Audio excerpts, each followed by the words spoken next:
un truc important, c'est-à-dire qu'on a choisi depuis 2017 de passer en sylviculture irrégulière, ça ne vous dit rien comme ça. Une autre façon de le dire, c'est la sylviculture mélangée à couvert continu.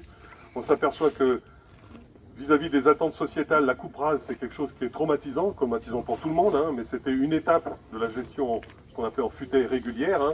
Il y avait d'abord des jeunes semis, des golis, perchis fourrés, golis, perchis, bois moyen, gros bois, très gros bois, et puis à la fin, hop, il y avait la coupe, ce qu'on appelle coupe définitive, qui pour vous est une coupe rase, et on recommençait à zéro, mais ça c'était un cycle sur 200-250 ans.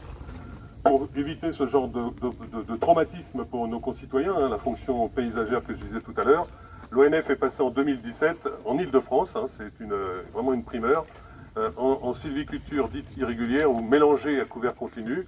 Mélangée, on introduit une plus grande diversité d'essences, c'est important pour rendre la forêt plus résiliente vis-à-vis du changement climatique. Et puis couvert continu, c'est-à-dire on va maintenir maintenant un couvert continu et on viendra prélever de temps en temps, tous les 8, 10, 12 ans, quelques arbres pour conserver ce couvert végétal. Et comme la forêt, c'est la concurrence de la lumière, hein, il y a l'usine à photosynthèse là-haut, si vous n'ouvrez pas ce qu'on appelle des cônes de régénération ou des petites taches de lumière, eh bien les jeunes semis, le jeune gland qui a germé, lui, il ne va pas pouvoir se développer. Donc voilà, on va venir intervenir ponctuellement pour enlever quelques arbres, assurer que la forêt se renouvelle, que la forêt de demain s'implante. Voilà. C'est ce qu'on a mis en place depuis 2017.